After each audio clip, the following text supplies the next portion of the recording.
विश्व 24 न्यूज हर पल आपके साथ। अरे स्वतःची खळगी भरण्यासाठी दुसऱ्याला लागणारे देव त्यांनी आपलासा करून काय सुख प्राप्त होणार आहे? जे देव नाहीतच देव पदवी प्राप्त व्हायला पाहिजे ना. जे देव केलेले देव आहेत, काही झालेले देव आहेत. आता हे देव नाहीतच महाराज. कितीतरी उदाहरण आहे. मसोबा फिसोबा शेतात तुमच्याकडे काय म्हणते तिकडं त्याला महाराज. आमच्याकडे एक म्हातारा मसोबा आहे. कशामुळे म्हणते लई दिवसाचा का काय कोणाला तो आणि त्याला एक बकरं नाही चलत 5. मी म्हणलो कसं काय बा? म्हणले लयच देव कडक आहे. मी म्हणतो त्या देवाला तुम्हाला 5 बकरे मागायची काय गरज आहे? ज्या शेतामध्ये ते शेंदूर लावलेला दगड असतो तिथं काही माणसं शेळ्या मेंढ्या चारायला जातातच. मग त्यावेळेला हे बकरं मसोबाच्या डोक्यावर पाय देऊन बाबळीचा पाला खातात. मसोबाच्या हात काय चुलीत गेलेले असते तो. अरे तो का त्याला एवढं तुडलं तरी धरीत नाही. तुम्हाला कसा मागवतो? हे आपल्या जीबीचा चाटळपणा आहे हो. आता काय सांगा तुम्हाला? कुठला देव धरीत नाही, कोणताच देव धरीत नाही, कोणताच देव धरीत नाही. आणि काय लोक हे लोक बकरे बळी देतात, मांसाहार कसं करतात? हे बकरे बळी देणं अंगात देवाचा वारा दाखवणं म्हणजे नवरा धाका ठेवण्याचं पहिले साधन आहे. तुम्ही बारीक निरीक्षण करा कशा लोकांच्या अंगात येतं. तुम्हाला अगदी नारदाच्या गादीवर उभा राहून सगळ्या संतांच्या साक्षीनं सांगतो, काहीही खाऊन काहीही पिऊन फालतू वागून कोणाला जर 15 मिनिटात अंगात देव मिळत असेल, माझं कीर्तन आजच बंद करतो आणि उद्या तुमच्यामध्ये घुसवतो. अरे देव मिळवायसाठी आम्ही 1-1 किलोचे टाळं छटाकावर आणलेत. वाजवून वाजवून वाजवून रोज 500-500 किलोमीटर फिरतो. अजून स्वप्न सुद्धा येत नाही. 15 मिनिटात कुठे येत असतोय अंगात देव? माफी मागून सांगू? अरे नांदून लवकर वरमाई होत नाही. नि नांदी म्हणते मी वरमाई झाले तो ह्या बापानं ठोले.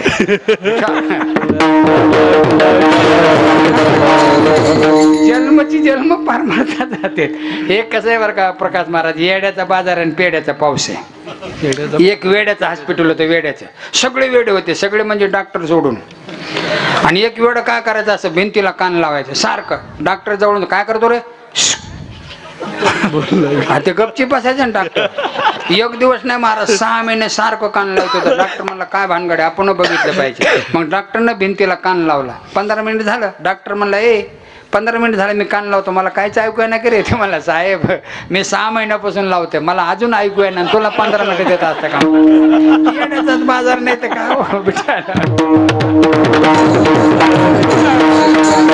सगळं थोतांड आहे, सगळं थोतांड. तुम्हाला सांगू का?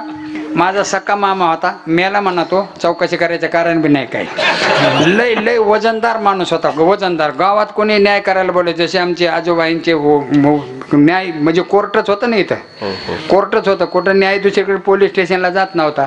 असं वजनदार माणसं काय काय जुन्या काळात होऊन गेले. तसं ते त्याला सगळे न्याय करायचं. पण आमच्या मामीने विचार केला, ही गिराईक आपल्या ताब्यात घ्यायला काय करावं. मग माझ्या आजोळ्याला गाव सोडून 2 किलोमीटर डोंगरावर एक देव आहे गवळी बाबा म्हणून. जे गवळी बाबाचं सोंग अंगात अन्न वारं सोंग आणलं, जी वारं उड्या मारायली. अक्षरशः आमचा मामा पाया पडायला म्हणा, देवा माफ करा. मी म्हणलं पागल झाले काय? बायकोच्या कुठं पाय पडा तुला माहित नाही म्हणले. देवले कडक सरक सरक सरक म्हणजे बाजूला सरक. आणि मग अंगात आणायच्या नवऱ्याला एकेरी भाषेत बोलत, अरे त्या देवळी इथली उदबत्ती घिकिरण यानं उदबत्ती घेऊन पडायचं. काय देवन काय धरा. त्या पोळ्याच्या करीच्या दुसऱ्या दिवशी त्या देवाची असती जत्रा. आणि मामी लिगाली उड्या मारेल आणि मामाला लिंबाची परत घेऊन माग. आता परत पुढे गेलो काय करावं? आता खेड्यामध्ये बायाच्या कमराला पिशवी असती, त्याच्यात होते 1000-1500 रुपये. आता मामीच्या आलं लक्षात, हे सोंग व्हायचं अर्ध्या घंट्याचं आणि पिशवी पडली तर नगदी 1500ला बांब बसायचा. मग तिनं पिशवी हातात घेतली, नवऱ्याकडे हात करून कशी करते, हिंग हिंग हिंग हिंग हिंग. मग दुसऱ्याच माणसानं हात लांबेला म्हणते अरे देवाला बरं कळतं कुणाकडे द्यावा कुणाकडं नको. सगळं काय सांग वाईट वाटतं या गोष्टीच्या. अहो तुम्हाला सांगू का? अहो तुका म्हणे कैसे आंधळे हे जण आणि गेले विसरून खऱ्या देव. देव कोणता आपलाचा करायचं हेच माहित नाही ना. काही लोक म्हणते पाप नाही. तुम्हाला सांगू का? हे कसं आहे, ह्या लोकांचं बोलाय खायचे दात वेगळेत आणि दाखवायचे वेगळेत. काही लोक म्हणते देव नाही धर्म नाही. काही लोक इंगळे मारा. नास्तिक लोक वाईट आहेत. मी म्हणतो नास्तिक माणूसच जन्माला नाही. काय म्हणणं सांगा? नास्तिक कोणाला म्हणावं लागतं? जो कशाला मानित नाही त्याला नास्तिक म्हणावं लागतं. न मानणारा माणूस नाही. ज्याला मानायचं त्याला मानित नाही. ज्याला मानायचं त्याला. काही लोक म्हणते देव नाही धर्म नाही खोटं हे सगळं भाषण करताना. पण घरी निघताना महाराज कुठेतरी अशी उदबत्ती ओवाळते, थोबाडी थांबतात आणि पाया पडतात. म्हणजे मान्यत नाही तर असं नाही. ह्या लोकांचा धंदा का? एका माणसानं देव नाही या विषयावर 1 तास व्याख्यान केलं. 1 तास देव नाही या विषयावर. इतक्या टाळ्या वाजवल्या लोकांना. भाषण संपलं. मी गेलो त्याकडे म्हणलं, काव साहेब कुठले आहेत? आमके कॉलेजला प्राध्यापक आहे. म्हणलं सर देव नाही या विषयावर किती भाषण केलं 1 तास आणि एवढ्या टाळ्या मिळवणं हे काही सोपी गोष्ट नाही ना. आणि बरं किती स्पीडनं बोलता तुम्ही, एवढं पटपट तुम्हाला बोलायला जमतं तरी कसं म्हणला देवाची कृपा. अरे 1 तास बोंबाला देव नाही म्हणून आता काय बोला आटल्या माणसाला.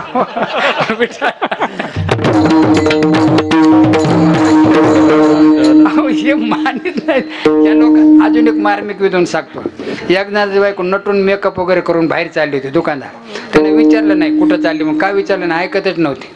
विचारून काय फायदा, मेकअप करून गेली 15 मिनिटात माघारी आली. ते बायकोला म्हणला कुठे गेली माघारी का आलीस, ती म्हणली अहो अंधश्रद्धेच्या विरोधात भाषण द्यायला चालले होते. आणि तो म्हणलं मग का माघारी आलीस, म्हणली मांजरच आडवी गेली. हाय जरा डोक्यावर जायसारखंच आहे ते. अहो अंधश्रद्धेच्या विरोधात भाषण द्यायला चालली होती, माघारी कशामुळे आली, मांजर आडवी. आता ही कोणती श्रद्धा झाली. अहो असलंच आहे हो, मानित नाहीत असं नाही, ज्याला मानत त्याला एक विनोदाच्या पुस्तकात गोष्टी वाचल्या असं वाद. जुन्या का म्हणजे 2 जण भाऊ गुड गोळा करत होते. तिकडे ज्वारीच्या कणसाच्याला काय म्हणतात, गुडच म्हणतात ना. गुड गोळा करत होते. 100-150 पेंड्या बैलगाडी टाकले हेल रचला. आणि त्यांना हिंदी बोलायचा नाद होता. दांडीवर बैलाचा कासरा धरून बसला आणि एक हेलावर बसला होता. आणि तो वरच्याला कसं करतो, ए भैया खड्डा आहे देख, नाडांच्या पकड म्हणला खड्डा आला, नाडा पक्कीदार बांधलेली सोल. नाडांच्या पकड म्हणलं, त्यानं काय केलं, पकडायचा नाडा सोडून दिला, चटीचाच नाडा पकडला. ती गाडी आदळली, खड्ड्यात पडलं, खाली मोडलं कंबर. लागलं मोठ्यानं आरडायला, अरे आला मै मर गाय रे. हे पळत आला, म्हणला बेखूब साली तेर को बोलत नाडाच्या पकडली. म्हणते येत 1 महिना और बी नाही छोड्या एवढ नाडा पकडायचा तो तिला सोडून 3ऱ्याच नाड्याला धरीत वाटला.